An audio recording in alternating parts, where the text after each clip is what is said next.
محمد رسول الله والذين معه أشداء على الكفار رحماء بينهم تراهم ركعا سجدا يبتغون فضلا من الله ورضوانا سيماهم في وجوههم من أثر السجود ذلك مثلهم في التوراة ومثلهم في الإنجيل صدق اللہ العظیم اللہم صل وسلم وبارک علی سیدنا ونبینا وشفیعنا محمد وعلی آلہ وصحبہ اجمعین۔ اللہ جل مجدہ کا شکر ہے، احسان ہے، اسی کے لیے حمد اور ثنا ہے۔ اگرچہ ہم جتنی بھی تعریف کریں اللہ پاک کی کما حقہ ثنا نہیں کر سکتے کہ اس کے محبوب صلی اللہ علیہ وسلم نے خود فرمایا، جب ایک مرتبہ اما عائشہ صدیقہ طاہرہ طیبہ رضی اللہ تعالی عنہا فرماتی ہیں کہ میں نے ایک رات نبی علیہ الصلوۃ والسلام کو سجدے میں پایا کہ آپ سجدے میں تھے اور بڑا طویل اور لمبا سجدہ تھا۔ تو میں نے سوچا، یعنی مفہوم یہ ہے کہ دیکھوں تو سنوں تو کہ اللہ کے محبوب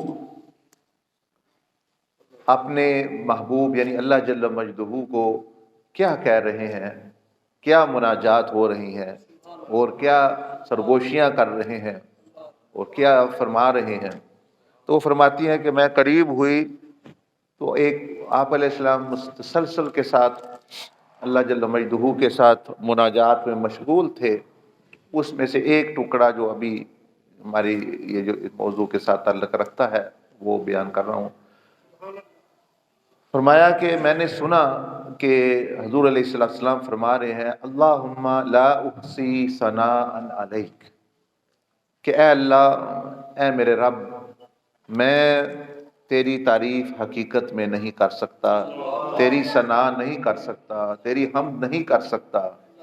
انت کما اثنیت علی نفسک، اگر کوئی تیری تعریف کر سکتا ہے، اگر کوئی تیری ثنا کر سکتا ہے، کما حقہ، تو وہ تو خود ہے صرف، کیونکہ خود ہی جانتا ہے۔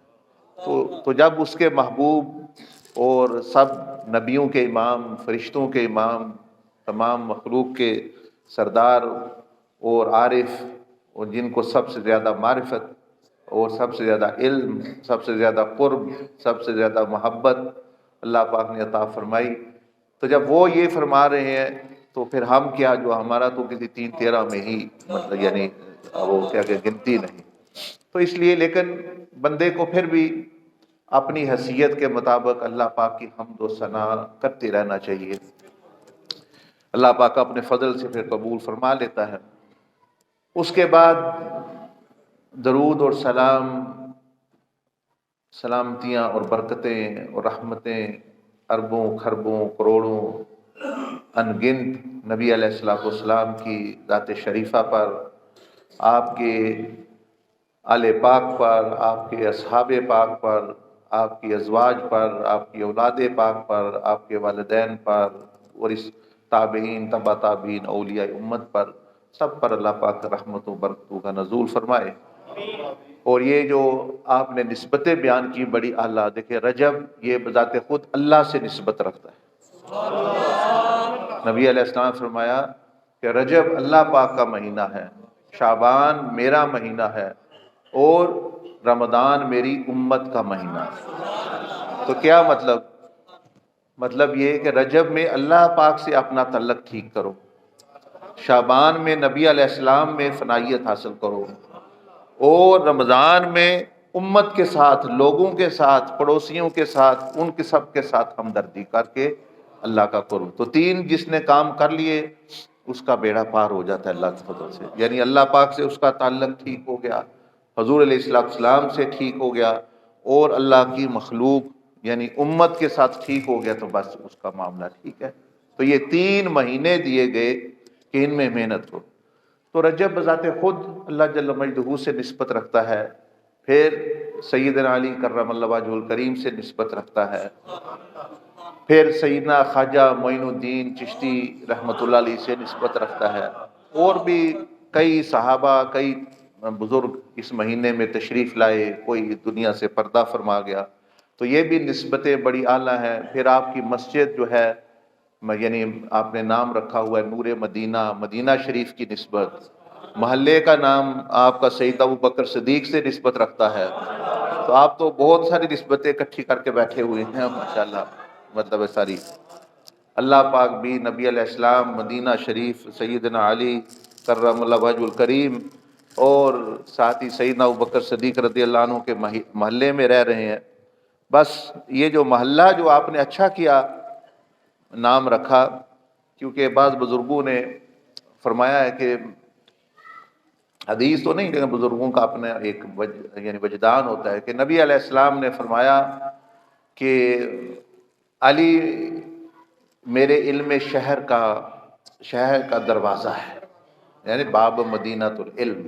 تو بزرگوں نے اپنی عقیدت فرمایا تو شہر میں صرف دروازہ ہی تو نہیں نا، اندر بھی تو کچھ ہوتا ہے نا، محلے ہوتے ہیں، باغات ہوتے ہیں، تو فرمایا کہ ابو بکر اس شہر کا ایک بہت بڑا محلہ ہے۔ تو آپ نے اپنے محلے کا نام یا جو قصبہ ہے جو وہ نام رکھا ہوا ہے، تو بڑی اچھی بات ہے ماشاءاللہ، وہ تعالیٰ نسبت ہے۔ تو بہرحال یہ جو ہستیاں دنیا میں تشریف لاتی ہیں، خاص ہستیاں، اور خاص طور پر جن کا ہم ابھی تذکرہ کر رہے ہیں، ان کو اللہ پاک نے جیسے اپنے نبی قاضی ایاز رحمۃ اللہ علیہ نے لکھا کہ اللہ پاک نے اپنے نبی کو خاص انعام دیے، کیا کہ اپنے 2 ناموں میں سے ان کو نام عطا فرمائے، کہ 99 نام رؤوف اور رحیم یہ اللہ پاک کا نام ہے، لیکن قرآن مجید میں جو ہے حضور علیہ السلام کو بھی اللہ پاک نے یہ ناموں سے شرف بخشا، فرمایا لقد جاءکم رسول من انفسکم عزیز علیہ ما عنتم حریص علیکم بالمؤمنین رؤوف الرحیم، رؤوف بھی دیا اور رحیم ہے۔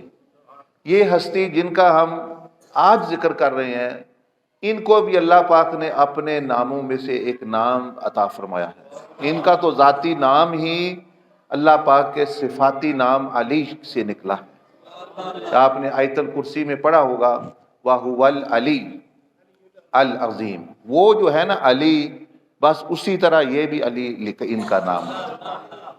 تو وہ تو ذات ہے، بلند و بالا ہے، سب سے نہ مخلوق سے اس کی کوئی مثال دی جا سکتی ہے نہ، یہ اپنے مرتبے میں، اور جو اللہ نے ان کو اولیاء میں، صحابہ اکرام میں، اہل بیت اطہار میں ایک بہت ہی بلند اور اعلیٰ مقام عطا فرمایا، ان کے نام سے ہی پتہ چلتا ہے۔ ورنہ حضور علیہ السلام کی عادت شریفہ تھی کہ آپ کسی کا نام جس میں کوئی تعریف پائی جاتی ہے اپنی، وہ بدل دیتے تھے۔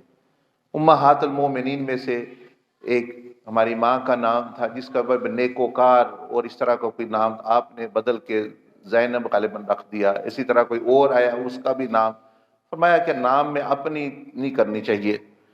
یہ عجیب ہستی ہے کہ ان کا نام اللہ پاک کے نام سے یعنی نکلا ہوا ہے، اور مطلب ہی بلند اور بالا ہے۔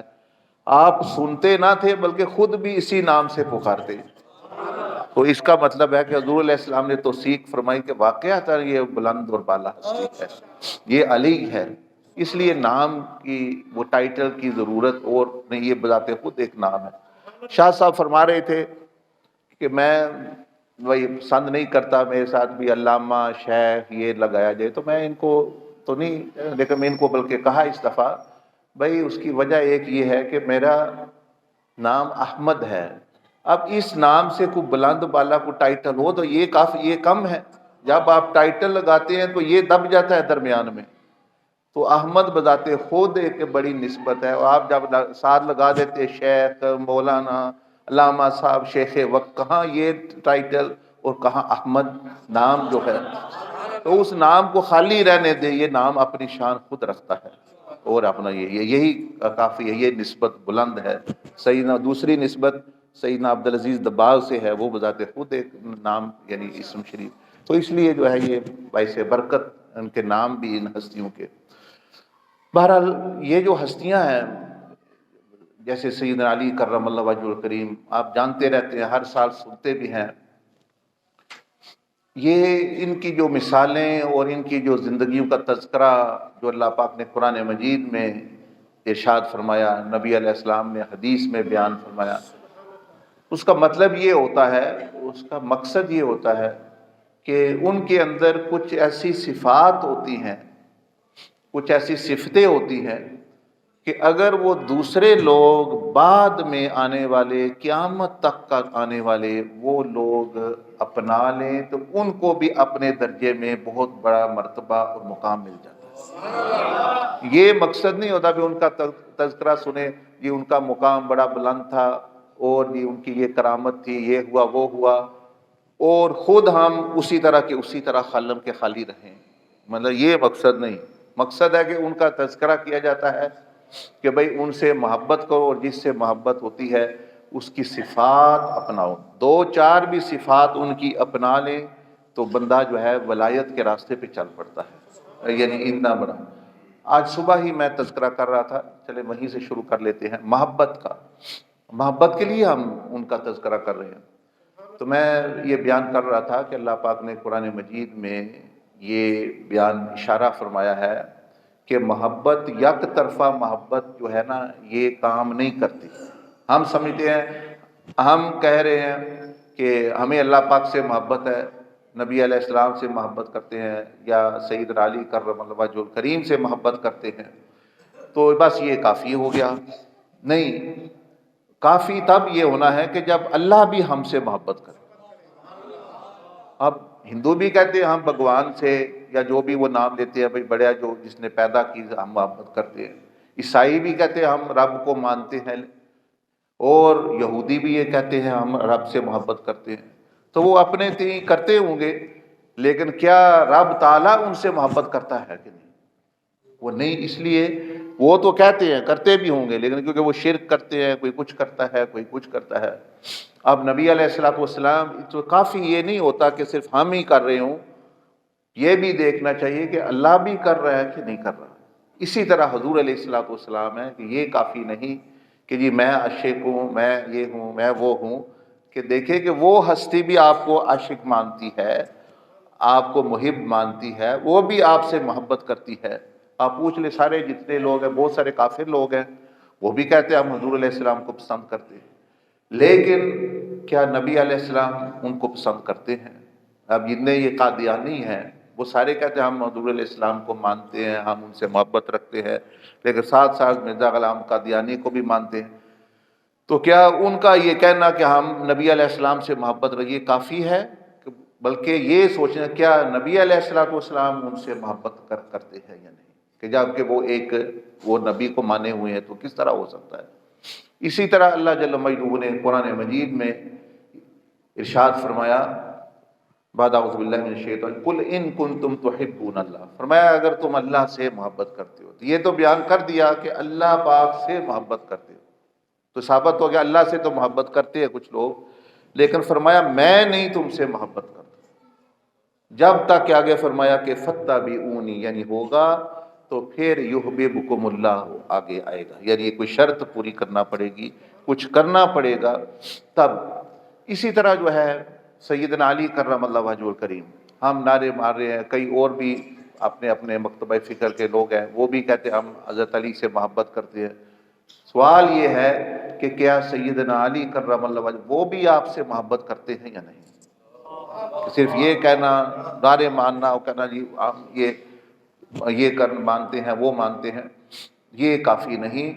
سوچنے والی بات ہے کہ انہوں نے اپنی تعلیمات میں کیا فرمایا ہے کہ میں کن لوگوں سے محبت کرتا ہوں۔ آپ تو کرتے ہیں لیکن اس سے کام نہیں بنتا۔ صبح ہی میں نے ایک حدیث سنائی، آپ کو بھی مختصر طور پر سنا دیتا ہوں۔ حضرت علی ہوں یا نبی علیہ الصلوۃ والسلام ہوں، بحرین سے ایک وفد آتا ہے، مختصر بیان کرنا، صبح سن لیں میں تفصیلی بیان کیا۔ بحرین سے ایک وفد آتا ہے، صحیح حدیث میں بیان ہے، وہ کہتے ہیں کہ ہم نبی علیہ السلام کی زیارت کے لیے آپ سے دین سیکھنے کے لیے آئے ہیں۔